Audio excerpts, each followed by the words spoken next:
سبحان اللہ والحمد للہ واللہ اکبر۔ بسم اللہ الرحمن الرحیم۔ السلام علیکم ورحمۃ اللہ وبرکاتہ۔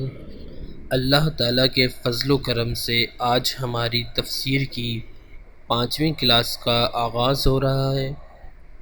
آج اس صورت کا ہم نے انتخاب کیا ہے قبل اس کے کہ ہم اس کے شان نزول اور اس کی تفسیر کی طرف چلیں۔ آپ تمام احباب سے ریکویسٹ ہوگی کہ آپ اس ویڈیو کو مکمل سماعت فرمائیں۔ ویڈیو کے اینڈ میں انشاءاللہ کچھ سوالات ہوں گے جو آپ کی ذہنی آزمائش کے لیے رکھے گئے ہیں۔ چلیں ہم سورت کا آغاز کرتے ہیں کہ آج جس سورت کو ہم نے تفسیر کے لیے منتخب کیا ہے اس سورت کا نام ہے سورۃ الکافرون۔ سب سے پہلے ہم اس سورت کا شان نزول جانیں گے۔ اس سورت کا شان نزول قریش کی ایک جماعت نے تاجدار رسالت صلی اللہ علیہ وسلم سے کہا کہ آپ ہمارے دین کی پیروی کیجئے، ہم آپ کے دین کی پیروی کریں گے۔ 1 سال آپ ہمارے معبودوں کی عبادت کریں، 1 سال ہم آپ کے معبود کی عبادت کریں گے۔ رسول کریم صلی اللہ علیہ وسلم نے ان سے فرمایا، اس بات سے اللہ تعالیٰ کی پناہ کہ میں اس کے ساتھ اس کے غیر کو شریک کروں۔ کفار کہنے لگے تو آپ ایسا کیجئے کہ ہمارے کسی معبود کو ہاتھ ہی لگا دیجئے، ہم آپ کی تصدیق کر دیں گے اور آپ کے معبود کی عبادت کریں گے۔ اس پر یہ سورہ مبارکہ نازل ہوئی اور سرکار دو عالم صلی اللہ علیہ وسلم مسجد حرام میں تشریف لے گئے۔ وہاں قریش کی وہ جماعت موجود تھی جس نے نبی کریم صلی اللہ علیہ وسلم سے یہ گفتگو کی تھی۔ حضور پر نور صلی اللہ علیہ وسلم نے یہ سورت انہیں پڑھ کر سنائی تو وہ مایوس ہو گئے اور انہوں نے حضور اقدس صلی اللہ علیہ وسلم کو اور حضور پر نور صلی اللہ علیہ وسلم کے صحابہ کرام رضوان اللہ تعالی عنہم کو اذیتیں پہنچانا شروع کر دیں۔ اسی طرح ایک اور روایت میں ہے کہ حضرت ابن عباس رضی اللہ تعالی عنہما بیان کرتے ہیں کہ قریش نے رسول اللہ صلی اللہ علیہ وسلم سے یہ کہا کہ وہ آپ کو اتنا مال دیں گے کہ آپ مکے کے امیر ترین شخص ہو جائیں گے اور آپ جس عورت سے شادی کرنا چاہیں گے وہ اس سے آپ کی شادی کر دیں گے، بس آپ ہمارے معبودوں کو برا کہنا چھوڑ دیں، اور اگر آپ ایسا نہ کریں تو ہم آپ کے سامنے ایک اور پیشکش کرتے ہیں۔ آپ نے پوچھا وہ کیا؟ انہوں نے کہا 1 سال تک ہمارے معبودوں یعنی لات اور عزیٰ کی عبادت کریں اور 1 سال تک ہم آپ کے معبودوں کی عبادت کریں گے۔ اس کے بعد پھر یہ سورت مبارکہ نازل ہوئی۔ یہ سورت ان ضدی اور سرکش کافروں کے متعلق نازل ہوئی ہے جن کے متعلق اللہ تعالیٰ کو علم تھا کہ ہرگز کبھی بھی ایمان نہیں لائیں گے اور وہ بت پرستی کو ترک کر کے توحید اور اسلام کی طرف رجوع نہیں کریں گے، کیونکہ ایسا نہیں تھا کہ ہر کافر کے متعلق یہ کہا جائے کہ وہ کبھی بھی اللہ تعالیٰ کی عبادت نہیں کرے گا، کیونکہ یہ ہو سکتا ہے کہ وہ ایک وقت میں کافر ہو دوسرے وقت میں اسلام لے آئے۔ اس سے یہ معلوم ہوا کہ یہ سورت صرف انہی کافروں کے متعلق نازل ہوئی ہے جن کے متعلق اللہ تعالیٰ کو علم تھا کہ یہ تا دم مرگ کافر ہی رہیں گے اور اسلام نہیں لائیں گے، اور واقعی میں ایسا ہی ہوا، اور اس میں سیدنا محمد صلی اللہ علیہ وسلم کی رسالت کے ثبوت پر دلیل ہے، آپ کی رسالت کے سچے ہونے کی دلیل ہے، کیونکہ آپ نے خبر دی تھی کہ یہ لوگ ایمان نہیں لائیں گے اور وہ ایمان نہیں لائے اور کفر پر مر گئے۔ اس صورت میں آپ کی رسالت کی دلیل کے علاوہ یہ دلیل بھی ہے کہ کفار مکہ جو آپ کو اپنے دین کی طرف راغب کرنے کی کوشش کر رہے تھے وہ مایوس ہو جائیں، کیونکہ آپ کبھی بھی ان کے بتوں کی طرف موافقت کرنے والے نہ تھے، یعنی آپ کبھی بھی ان کے بتوں کی عبادت کرنے والے نہ تھے۔ اب ہم اس سورت کے فضائل پڑھیں گے۔ سورۃ الکافرون کے فضائل۔ حضرت فروہ بن نوفل رضی اللہ تعالی عنہ سے مروی ہے، حضور پر صلی اللہ علیہ وسلم نے حضرت نوفل رضی اللہ تعالیٰ عنہ سے ارشاد فرمایا، تم قل یا ایھا الکافرون پڑھ کر سویا کرو کیونکہ یہ سورت شرک سے بری کرتی ہے۔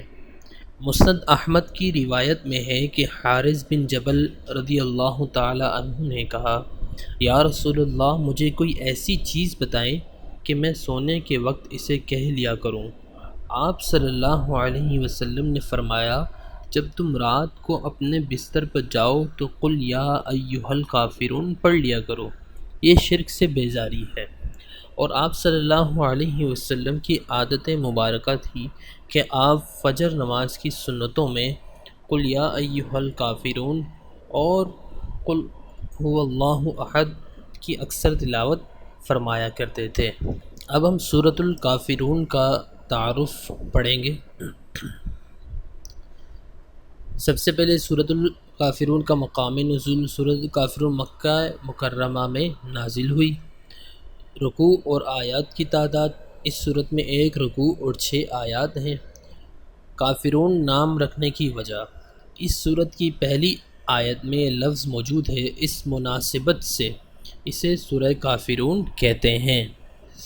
اس سورہ مبارکہ میں مشرکوں کے عمل سے بیزاری کا اظہار کیا گیا اور کافروں کی اس امید کو ختم کر دیا گیا کہ مسلمان اپنے دین اور اللہ تعالیٰ کی عبادت کے معاملے میں کبھی ان سے سمجھوتا کریں گے۔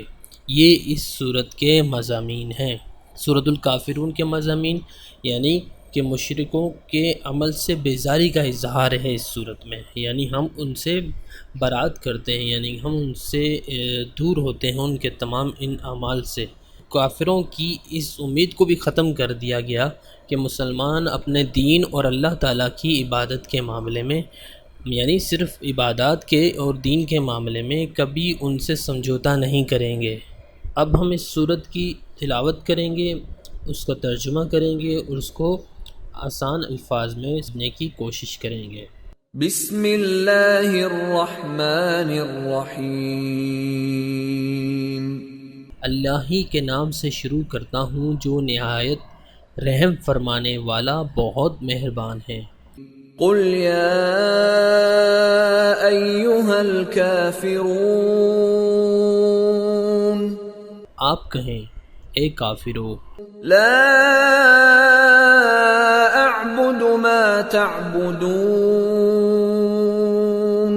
میں ان کی عبادت نہیں کرتا جن کی تم کرتے ہو، ولا انتم عابدون ما اعبد، اور نہ تم اس کی عبادت کرنے والے ہو جس کی میں عبادت کرتا ہوں، ولا انا عابد ما عبدتم، اور نہ میں ان کی عبادت کرنے والا ہوں جن کی تم نے عبادت کی ہے، ولا انتم عابدون ما اعبد، اور نہ تم اس کی عبادت کرنے والے ہو جس کی میں عبادت کرتا ہوں۔ لکم دینکم ولی دین، تمہارے لیے تمہارا دین اور میرے لیے میرا دین۔ اب ہم اس سورہ مبارکہ کو سمجھنے کی کوشش کریں گے اور اس کی ایک اجمالی سی یعنی ایک اس کی مختصر سی تفسیر کریں گے۔ کفار مکہ شرک و کفر کے ان گھٹا ڈوب اندھیروں میں غرق تھے جن کا اندازہ لگانا آسان نہ ہوگا۔ بت پرستی ان کا شعار بن چکی تھی، چوری، بدکاری، قتل و غارت، یہ سب ان کے اندر عام تھا۔ جس بیت اللہ کو حضرت ابراہیم خلیل اللہ علیہ السلام نے توحید کا مرکز بنایا تھا، اس مقدس جگہ کو انہوں نے شرک و بدعت کا گڑھ بنا رکھا تھا۔ کم و بیش 360 بت کعبے میں رکھے ہوئے تھے جنہیں وہ اپنے مختلف امور میں معاون و مددگار اور مشکل کشا مانتے تھے اور ان کی تعظیم میں چڑھاوے پیش کرتے تھے۔ کفار کے ان تمام عقائد باطلہ کا اندازہ آپ لگا سکتے ہیں کہ یہ لوگ کفر کی کس حد تک جا پہنچے تھے۔ اپنے ان عقائد اور افعال کی پیشکش انہوں نے رسول اللہ صلی اللہ علیہ وسلم سے کی، جو ہم ذکر کر چکے ہیں اس صورت کے شان نزول میں۔ اللہ تعالیٰ نے محمد رسول اللہ صلی اللہ علیہ وسلم کو مخاطب کرتے ہوئے فرمایا کہ آپ ان کفار سے صراحتاً کہہ دیجئے، آپ ان کفار سے کھل کر کہہ دیجئے کہ میں ان تمام شرک و بدعت، کفر اور بت پرستی سے برات کا اعلان کرتا ہوں جن کی تم عبادت کرتے ہو، اور ان بتوں کو اپنا مشکل کشا مانتے ہو، اور تم بھی اس اللہ رب العزت کی عبادت نہیں کرتے جس کی میں عبادت کرتا ہوں، کیونکہ اللہ احکم الحاکمین کا تمہارے حق میں یہی فیصلہ ہے کہ تمہاری موت کفر پہ ہو اور تم کبھی نہ ختم ہونے والی آگ یعنی جہنم کا ایندھن بنو، اور میں مستقبل میں بھی تمہارے فاسد عقیدے کی پیروی نہیں کروں گا، اور تم بھی اس اللہ عز و جل کی عبادت کرنے والوں میں سے نہیں ہوں گے۔ تمہاری موت اسی حالت میں تم سے آ ملے گی، اور یہ بات حقیقت بن کر سامنے آئی۔ وہ اکثر و بیشتر کفار غزوہ بدر میں مارے گئے، ان کی اموات ان فاسد عقائد و اعمال کے ساتھ ہوئی۔ پھر سورۃ کے آخر میں آخری حصے میں اللہ تعالیٰ نے صراحتاً نبی صلی اللہ علیہ وسلم کو یہ کہنے کا حکم دیا کہ آپ ان سے یہ کہہ دیجئے کہ تم اپنے تمام عقائد و اعمال پر ڈٹے رہو جن کے تم پیروکار اور حامی ہو، اور ہم اپنے اللہ عز و جل کی وحدانیت کا اقرار کرتے ہوئے اپنے دین لا فانی پر قائم رہیں گے۔ یہ اس صورت کی اجمالی تفسیر ہے۔ اب ہم اس صورت کی کچھ امپورٹنٹ خاص باتوں کی طرف چلتے ہیں۔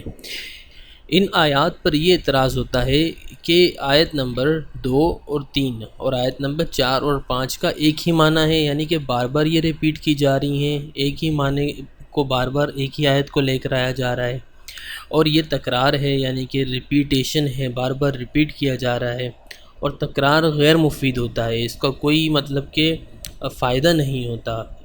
اور مبلغ کے کلام میں یعنی کہ جو پریچر ہے، بات کو پہنچانے والے ہیں، مبلغ کے کلام میں کوئی چیز غیر مفید نہیں ہوتی۔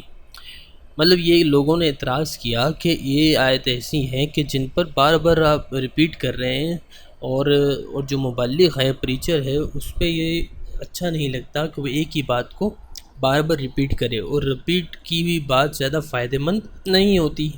اس کا جواب یہ ہے کہ آیت نمبر 4، 5 اور آیت نمبر 3 اور 2 کی تاکید ہے، یعنی کہ جو پہلی دو آیت 3 اور 2 اور دوسری اور تیسری آیت ہے، اور آیت نمبر 4 اور 5 ان پہلی دو آیتوں کی تاکید ہے، مطلب اس پہ زور دے دی ہیں کہ یہ کام ہم نے نہیں کرنا۔